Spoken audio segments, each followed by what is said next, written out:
Adonai Esono, Adonai Esono, Adonai Esono, Adonai Esono, Adonai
obunda kitembele tomoni ntongo lelo te me obundeli biso na se na bongi obombi pema na bomoi otie baangelu na yo mpona kosinzela biso mpe osaliki na ntongo lelo tose retrouve na pema na bomoi.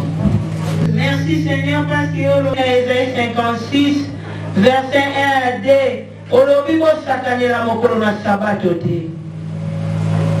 Papa yango totosi yo toye liboso na yo na mokolo na sabato mpona kongumbamela yo. Tika ete ntango nyonso toyaka na présence na yo ozalaka na quelque chose ya kolobela biso. Yango papa tosengi prophétie ya ntongo lelo ezala exact euta mpenza epai na yo mpo ete peuple na yo ezala guéri sauvé réglementé na ntongo lelo na kombo na Yesu. Totelemeli nguya nyonso bokese topengani yango na yo esika na kombo na Yesu Masiya. Tosengi molimo mosantu na yo azala lèvre. Au nom de Jésus, nous avons ainsi prié. Amen. Genèse 2, verset 1 à 4. Genèse 2, verset 1 à 4. Nous lisons au nom de Jésus. Ainsi firent achever les cieux et la terre et toutes les armées. Dieu acheva au 7e jour son œuvre qu'il avait faite et il se reposa au 7e jour de toute son œuvre qu'il avait faite. Dieu bénit le 7e jour et il les sanctifia parce qu'en ce jour il se reposa de toute son œuvre qu'il avait créée en la faisant. Voici les origines des cieux et de la terre quand ils firent créés. Et répond le privation ou cessation de tout mouvement. Toko kata ya ba mouvement nyonso mutako yuko sala na sima na wesengeli apema. Bien aimé, pourquoi les repos? Pour toko pema pona nini? Bible zolo bela biso na sima nzambe. Ezalaki na mokolo moko apemaki. Ezalaki na un jour, babengi yango 7e jour oyo apemaki. Mokolo nde mokolo yo nanga awa tokutani lelo po tosangana. Bible ezoloba nzambe apambolaki mokolo yango apelisaki yango ezala mokolo mosantu. Alors ezali niki journée oyo eyebani ke nzambe apeli mpe asengi biso tozala na présence na ye mpona kogumbamela ye. Alors bien aimé, nzambe na nsima kosala kokela c'était un travail. Repos eyaka mpona moto asalaka. Quand quelqu'un ne travaille pas, il va se reposer pourquoi? Yo osalaka te sikoyo kopema na nini? Betela nkolo Yesu maboko makasi. Amen, amen. Pendant que on doit répondre, tu dois faire le mouvement, tu dois travailler. Ndenge nzambe atravayaki. Loba nzambe atravayaki. Loba nzambe atravayaki. To nzambe asalaki. Amen. Sikoyo tunyelanga voisin na opembeli yo salaka nini? Tunani. Tunaye. Amen, amen.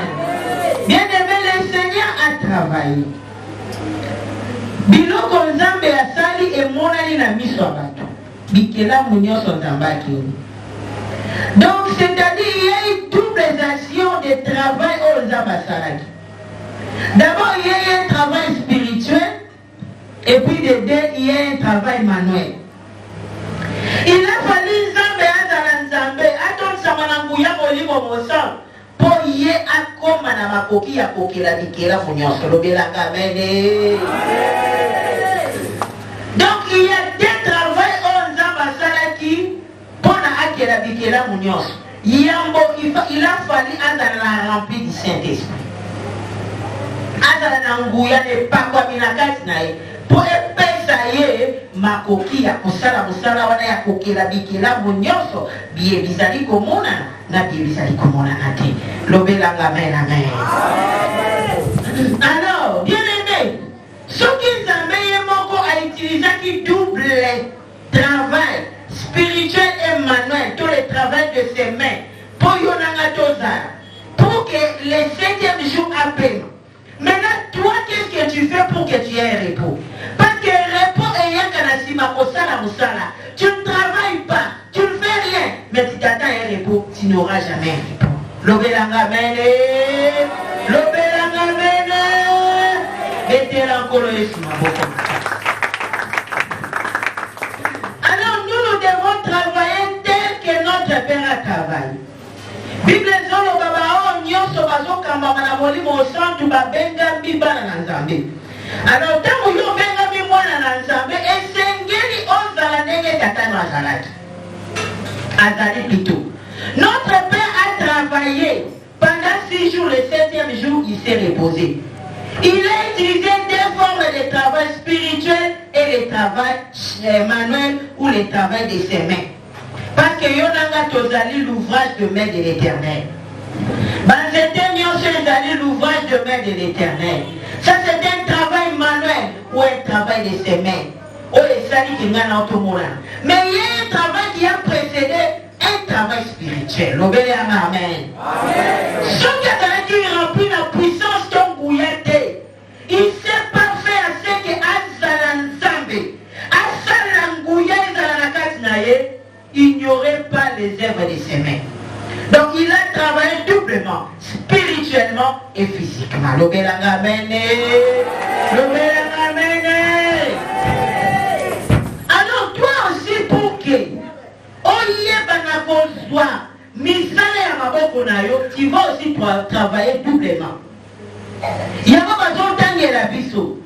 Repo ebotaka tango mutu asali musala yo sake lokote ose la repo opozangote. Donc pour que tu aies un repos dans la vie, tu dois travailler. On va vous montrer comment que quand tu travailles, quel résultat que tu auras. Il y a moins de kosunga ose la repo. Est-ce que vous l'entendez? Bazotangela la biso na kati ya Exode verset chapitre 23 verset 25. Exode 23 verset 25. Exode 23 25, nous lisons le nom de Jésus. Amen. 25. Vous servirez l'Éternel votre Dieu, et il bénira votre pain et vos os, et éloignera la maladie du milieu de toi. Vous servirez l'Éternel votre Dieu, et il bénira votre pain et vos os, et il éloignera la maladie du milieu de toi. Amen. Vous servirez votre Dieu. Bonayo ozwa lifuti ya liba na nzela ya musala ya maboko na yo, il faut bana na premier musala ozali ko servir Nzambe. Lobelanga mene. Lobelanga mene. Mais ce qui osali visi ya procédure ya koluka misala ya maboko yango ya koluka ko servir Nzambe. Musala nyonso ya koluka maboko e ko produire eloko te. Metela kolesi maboko. Metela kolesi maboko makali. Na makambo Nzambe visa procédure ezalaka te. Pona eke Nzambe talisaka na bango il faut landa alima ndenge mipeko ya Nzambe soseka. Lobelanga amen. Balobi pona ojouir na fui ya maboko na yo na lifuti ya mosala na yo banda ko servir Nzambe. Ndengo ozomona bato ebele azoteka apamba makati abandi mobongo akoyo d'abord mobongo oyo azosala eza inspiré te. Pourquoi il est inspiré te? Parce qu'il a contredit la procédure prévue pour chercher à travailler. La procédure elle a prévu ezali na ino kobanda ko servir Nzambe. Soko servir Nzambe simaye apambola na musala bibale oyo kopesa yo lipa ya kolia. Lobelanga mene. Lobelanga mene. Amen amen. Amen. Siko yo sala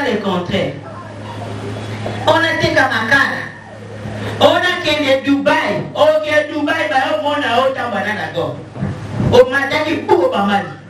Parce que tu contredis la procédure spirituelle. Est-ce que vous avez un kanga?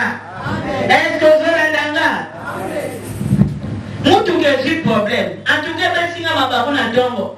Mais, Nabino, Moussala wana, Yangode Moudoué Batela, Moussala Nanga Yakodo, Tchèque.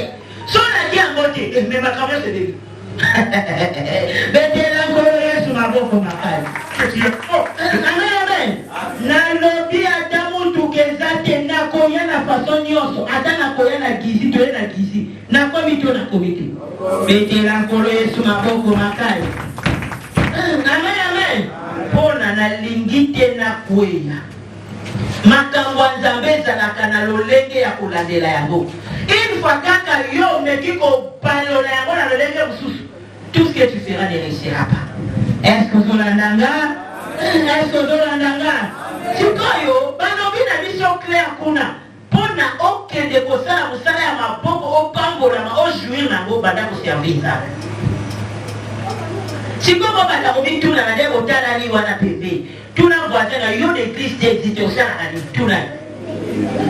Tout la y est, Moussani. Amen, amen. Vous me servirez, vous servirez l'Éternel. Envoyez un peu ça, mon bon. Envoyez commission fonctionnaire. Envoyez commission chauffeur. Envoyez commission munganga. Tu dois les servir. Ceux qui ont servi rien, des miso ya komona musala o ebongi na yo ekofungwaka. Betela nkolo Yesu maboko makali. Amen, amen. Bien aimé, tant que tu feras le contraire, au kosala musala o yo betama na côté, pe okoproduire ya maloba te, tu vas souffrir toute ta vie trop. Est-ce que vous l'andanga? Est-ce que vous avez yokanga? Tout le monde souffre na yo sala kanini awa l'église. Tout na Tunaye. Bon, on peut ça la réponse. On peut ça. On peut ça la réponse. Nana yebaka. Nana sala. On peut pas ça. C'est pour ça que le côté au bout le côté que le baba na saki le côté. C'est pour ça que le côté le baba na sala saki. Est-ce que je kanga? Bien aimé, tant que tu serviras pas les dieux, tout ce que tu feras est retourné à rond. Est-ce que je l'andanga? Est-ce que je l'andanga? L'église spectaculaire à Zanarati. Tout le monde va servir. Amen. Même quand on a ma quitte, il y a aussi sa quitte. Et ça au service Zambé. Quand on a l'église, et ça au service Zambé. Quand on a accompagné par âme, et ça au service Zambé. Mais yo, Luka et Lokoni, yo, c'est la Zambé, la gâte de la Ganaï. Est-ce que Zoyo Kanga? Si comme tous les jours voisins au sein de la Kanzam béni à Tunay, Moussani au Salaka. Tunay Moussani au Salaka. Amen, amen. Bien aimé, si on continue les spectateurs, on dit qu'on a appelé un spectateur. Amen. Moi, je ne sais pas pour la maladie, ça, ma boque, on a eu. Est-ce que Zoyo Kanga? Tant que vous servir Nzambe, spirituel pour fondre la vie. Et ni kolobani. Ce qu'on servi Nzambe, Nzambe trouvé compte na ye. À la question qu'on zelani ni ya musala o ya malamu o yoko sala pour ma boko na eka okata mukolo mokote. Amen. Désolé kelanga. Amen. Désolé kamisanga. Et de la colère ma boko na. Pourquoi? Parce que le spirituel domine sur le physique. Est-ce que vous l'entendez? Moussa et Nzambe est la spirituel. Le spirituel contrôle le physique. Tant que le spirituel est là au Koufa, au sein de Nzambe l'autre côté, il y a un voyage par Poto Bani, Souka Souka do monde par terre. Est-ce que vous l'entendez? Est-ce que vous l'entendez? Le ban à voisin, c'est là où yo qui est là. Donc on va au Sanaka. Nanda la qui ça tout n'a. Ah tout n'a yé. Le va au Sanaka Nanda ya bisaki au Sanaka tout n'a. Amen amen. Bien aimé. Ce qu'on doit servir Nzambe au football est spirituel. Miso ya komone komona eli kolobani. Nzambe a diriger yo na misala ya maboko na yo. Oye kopambo la vie na yo. Si okozwa repos na vie na yo. Amen.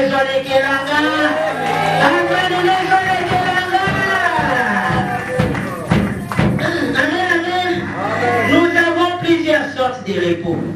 Nous avons des repos provisoires et nous avons un repos définitif. Dans le cas du repos définitif, dans un repos, il y a un repos définitif. Parce que Wana Ozo qui ne vivre pour l'éternité, là-bas au-delà. Mais ici tu te reposes. N'est-ce pas? Mais les repos provisoires peuvent être dans des sortes. Et les repos provisoires, il y a au salut le lot, au permis la journée. L'autre au salut au permis la journée. Dans les repos provisoires, avant ou contre les repos positifs, c'est-à-dire qu'il y a un moment où il y a un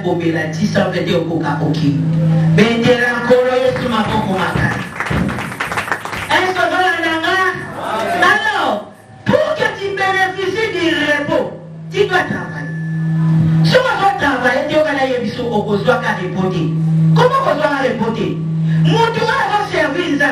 Ça va pêcher pour savoir qu'on peut m'envoyer. Pour ce que ça y a, on n'a pas permis. Il y a insomnité. Il y a tension. Parce qu'il a gagné des chèques. Alléluia. Il a gagné quoi?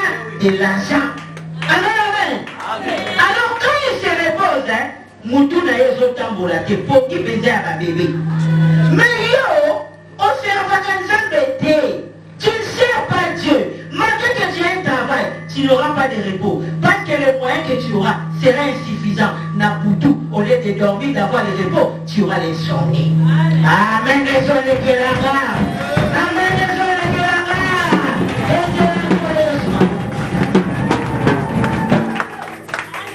Et là, va tout sous bazar, va là, la terre.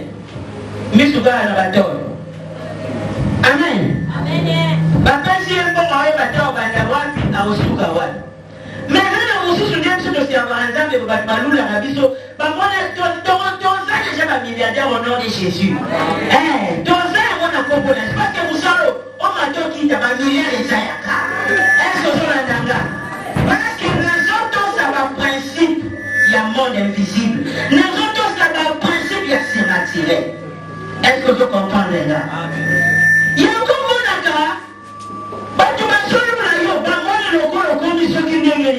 Et ça problème, il y a principe. Et ça problème, il y a auto samedi qu'on a ensemble. Il y a encore mon temps au cœur de la maboko. Pourquoi? Parce qu'il y a un être spirituel. Oh, il faut voir ma peau là-bas. Et je peux savoir ma zéla pour le cambongo. Mais qu'on soit pour la petite gosse. Ah, mais qu'il y a encore le soir pour ma taille.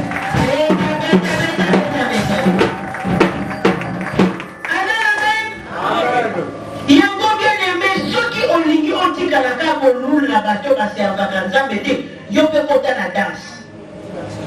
Banda conserver les zambé, compter la danse. Ceux qui ont bandé conserver les zambé, le colanga, mis son aïe à mon livre, pour ça la nini, et koufouka. Est-ce que vous l'avez? Tant que vous l'avez. Est-ce que vous savez ça au Katangu? Balason, c'est le plus souvent rapide. Amen, désolé qu'il y a là. Amen, désolé qu'il y a là. Le matin, avant qu'on a mis sous colo. Fou la mission à mon limo. Namo la bisika bénédiction à Gézani. Namo la mission à ma boko nangai. Oh, mon père s'engaille les pots. Oh, non, le père de l'écologisme.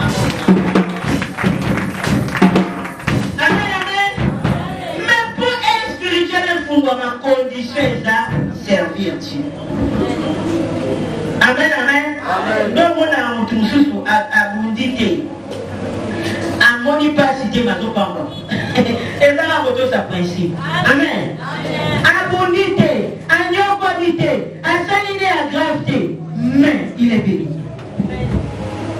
Mais yo matabo ma bé. Mangenge nie mon passe. On m'a dit mangenge nie mifa. On donne quand des moza. Sporti na mangenge ngeza. Tuna voisin tina mangenge ngeza. Tuna ye. Ngana zana mataka mangenge ngeza. C'est par hasard que j'ai fait monter sur la instruction au livre au sein. Pour bon basali mususu bakoma ya sentiment na matango ngombo matabalo matoza kandoza siko changement ezati tina mangenge ngeza amen betela police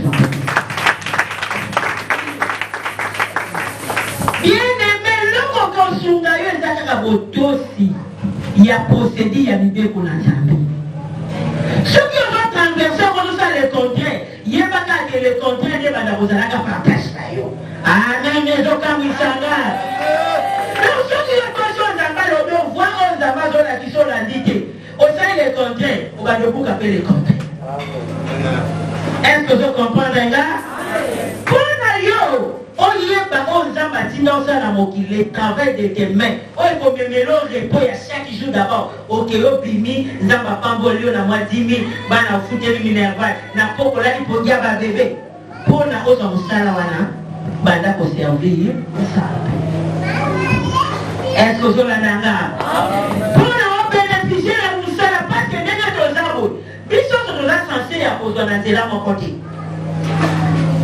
ozokomprendre nga mutu musa kozwa na nzela hôpital aza munga mutu musa kozwa na nzela kichauffeur mutu musa kozwa na nzela bureau mutu musa na nzela mongolongo mutu na mutu aza na domaine oyo nzambe aza planifie ntango akelaki eke yo kobonga na nzela oyo est ce que ozolanda nga mais soki osali le contraire na yango moye esimba esati yango bazotengela biso sur na Ésaïe 30 verset 1 pourquoi quand vous contredisez Dieu, rien ne marchera dans votre vie.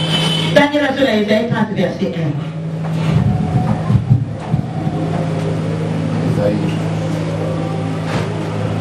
Livre d'Ésaïe 30 verset 1, nous lisons au nom de Jésus. Amen.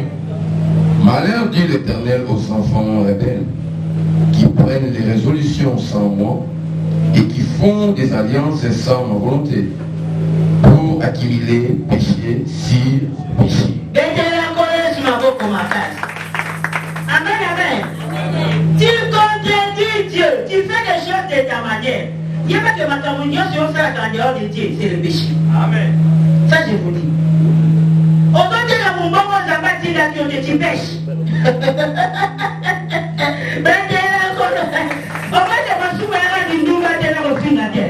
Même le travail de tes mains, ce qui t'en a planifié pour la yon des pieds dans les péchés.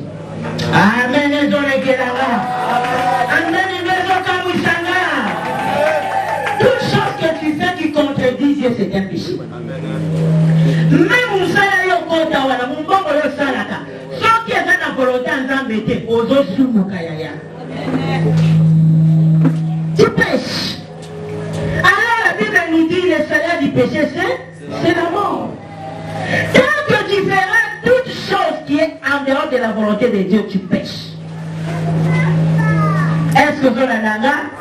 Si tu es là, on dit de mon sungayo, on est la volonté à Zam, des accords pour servir Zam. Amen, désolé qu'il a là.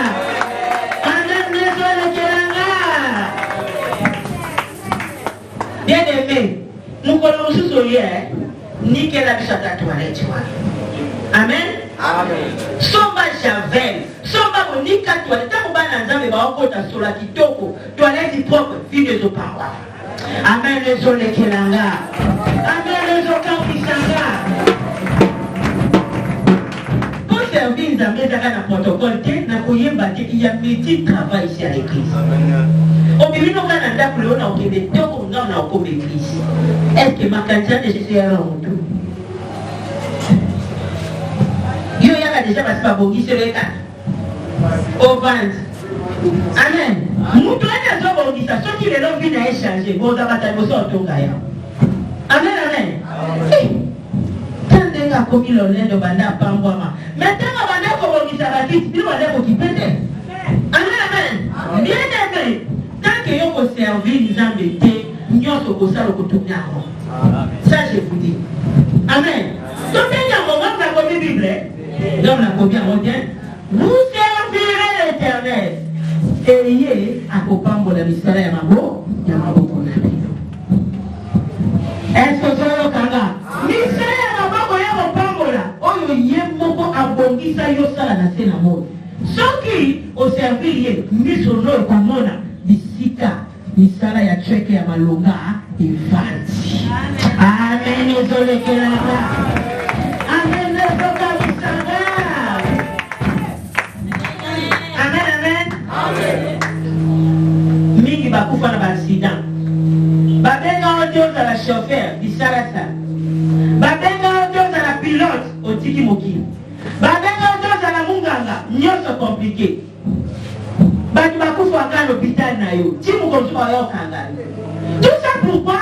Parce que tu es à l'encontre de la volonté parfaite de Dieu. Donc Ésaïe 31 l'obéissance. En plus à la Lubanda, il y a mon cas dans la Zambédé. Tu dois servir Dieu. Quand tu sers le Seigneur, il va t'ouvrir les yeux là.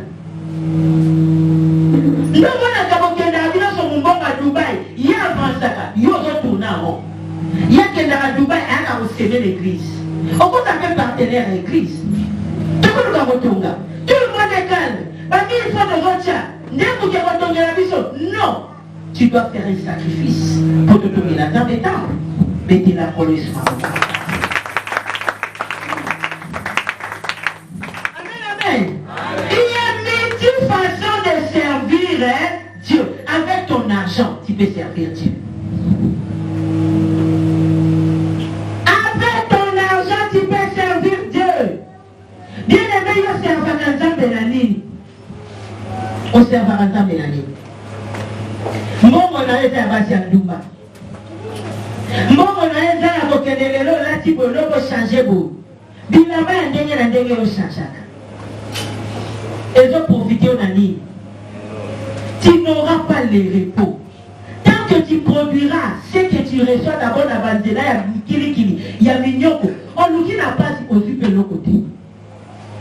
Parce que tant que des gens qui vont en bon, c'est que Mbongo wana Nzambe a permettre Banzela wana pour qu'on ait un côté tant que vous serviez au commun la lumière n'a mis sur la route au monde antique pas pour l'ina. Est-ce que vous avez un kanga? Est-ce que vous avez un kanga? Il y a combien d'aimés? Conserver Nzambe na Dieu existe et ça va moyen nyoso. On a la bandeko, on a la famille. Papa lobaka a lobike, ndenge za okoko oluka pe ba partenaire à l'église. On a un noko na yo, on a un ndeko na za ba moyen. Ah noko. Mais quand on investir dans musala Nzambe la biso, Nzamba kupambola yo.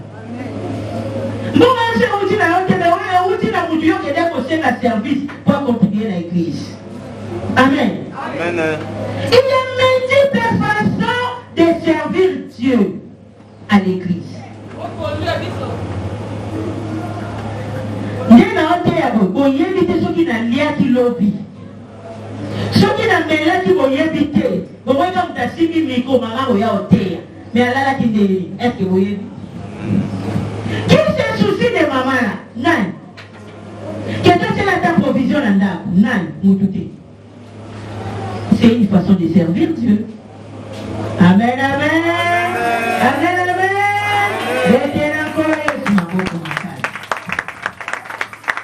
Amen. Nazo la sabino moko evanzela mutu na mutu capté au Saint-Esprit pour convaincre. Amen. Mutu na mutu capté on dit que comme il convaincu au sein de l'Israël peut vivre et changer. Tant que tu ne travailleras pas, tu n'auras pas de repos. Parce que le repos est pour les gens qui travaillent. Qui est-ce qui travaille? Ce sont ceux-là qui travaillent le travail qui a été prédestiné pour eux. Parce que le travail est prédestiné pour la yote et vos personnes reportées. Miss la batole, madame Boutoutikon. Soit attention au mandat, soit attention au kita. Mettez la police. Amen, amen. Pour la rose, la moussale, vos personnes reportées à Kimia, on a dit pour dire à bébé, tu dois c'est obligatoire. Tu dois servir Dieu. Si on zone les sous tout na voisin. Ah bah on te ozolo bato yoka te no bato. Tunaye. Amen amen. Oh église na bango. Église à Moudé Zalaga. L'église appartient à Dieu. Amen amen. On a voyé ma yanga di susute. Yomo ndo luka di pambolina. On peut luka na mutu. nanga ozoluka nde bénédiction nani betela kolo Yesu amen amen yango bien aimé na ye kosunga yo surtout kana pongi soki te batournele biso yango awa mobongo na basala tant que oservi nzambe te ekoproduit na motema obanotourne noka yango cherche quelque chose à faire à Dieu. Ce qui est que mission est dans la réunion sur la base de la mort, on investit ça dans la Zambé. Il y a la Zambé qui a la mort. C'est une façon de servir. Ça va moyen. Mettez la police. Amen, amen. Ce qui est que n'a pas servi Zambé. N'a juste cherché à maman au sapona du bon tanae. Foufou la maman ya chaque mwanga. Yoka andoye. C'est une façon de servir. Tiens. Est-ce que vous l'entendez? Amen. Ce qui est que maman a mis tout qui s'est maté, la maman a recherché à Hollande sur la maman. Dernière année, à 2 fois par année, et la maman va donner la mort va donner des panama. Ils ont des panama. Est-ce que vous avez un kanga? Amen. Ils ont des kanga. Au moins, l'église est la mission de Bélé. Amen. Quand on a un serviteur, on est caratoumé, au moins les guitaristes, mais il y a un petit travail. Il y a un vie et la guitare, on est les bassins, les bazars. Et puis, c'est tout dans la robe, mais il y a peu de gens qui servent Dieu. Il y a un de la guitare, on est les bassins, les bazars. Amen, amen. Bien aimé, tout ce qui est écrit dans la Bible est oui et amen. Donc, on a l'église de Tony. Mais moi, des gens qui réussissent à l'église. Amen. Parce que nous qui sommes en pratique la parole de Dieu. Et belé, parce que bafoué. Moi, je ne vais pas pour la m'appeler.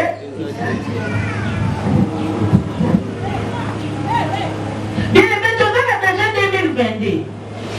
Les années de multiplication de bénédictions d'abondance. Le Seigneur t'a montré comment tu vas prospérer. Le Seigneur t'a montré comment est-ce que tes yeux, missionnaires, mon livre confungama, autant la moussale comme vous savez, chaque jour au teki, au yé la bombe, au lado, au repos, ya qui toque. Repos, ya elle est. Le bas, repos, ya qui toque, le bas. Repos, ya elle est. Vete la colère, tu m'as compris.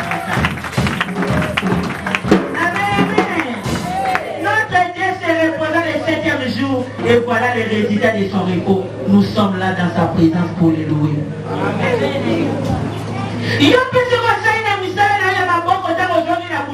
Il faut la pogie à ma belle. Il y a ma bébé, bébé, la coloïs, ma boko, ma caille.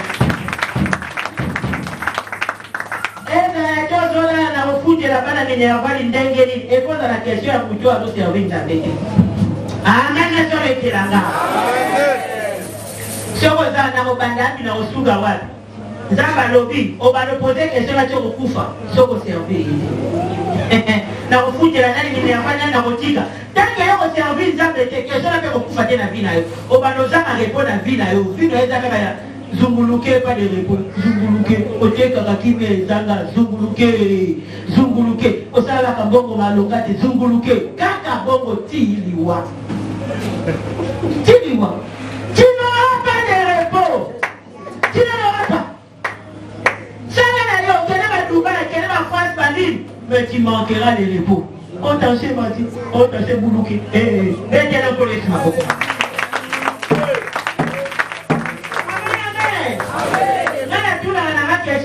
De la balade de la bande de la foudre à la foudre. Et là, papa, tu tournes là. Papa, tu tournes à la foudre. Et là, la dosane. Et tu es encore là sur ma boque pour ma caille. Amen, amen, tu sais pas question à la tête. Pourquoi oh, il y a ces gars. Nous sommes là, son œuvre matin et soir. Il y a un peu de fou, la mission de la commune. Ça là, vous posez moi checker. Quand vous posez moi checker. Benda buizwa macheke, Kede buizwa macheke, Songa buizwa macheke, Kina, pa.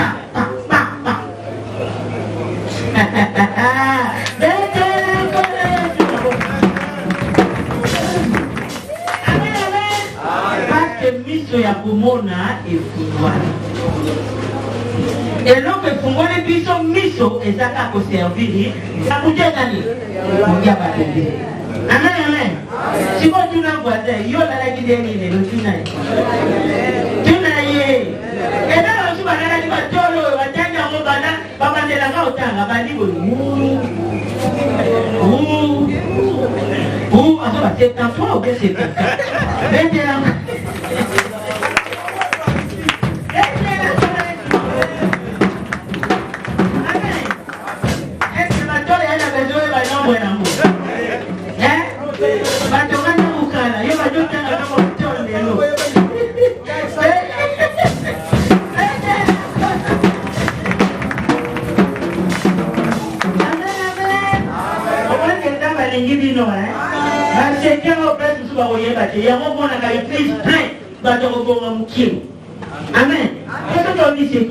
Amen. Amen, amen. Il y a bien aimé. Ça a quelque chose pour nous. Est-ce que vous l'avez? Papa Jean, soit qu'on met en arrière son dame en personne à Moussala et à Oucha. C'est une façon de servir Dieu. Vous voyez au Ghana? Vous avez la tête à la main de Alléluia. Ça me non. Tu peux investir avec ton argent dans l'œuvre de Dieu. C'est une façon de servir Dieu. Et puis, ma Bible, ça va servir à Moussala Moroti. Tu peux faire Dieu autour. Ne pas convaincre.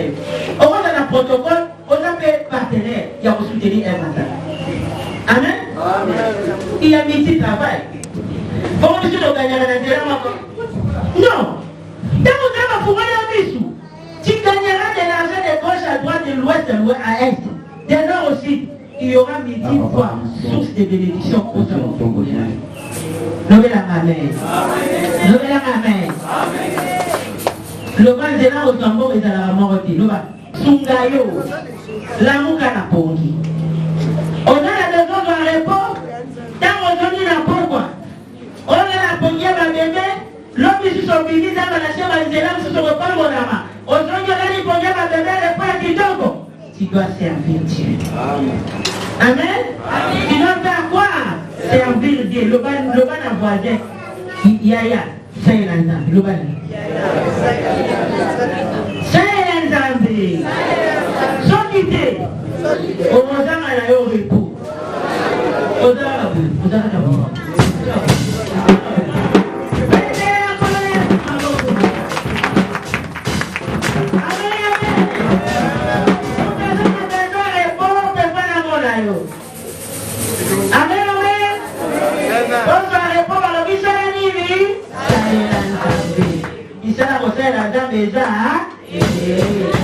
Comme la vie sur toilette, comme la vie sur église, Zala Zwambo wa Moussala na yo yana ko investir là, ça va continuer pour fouler au mis. Autant dit ça y est pas tout. C'est pas ici que je vais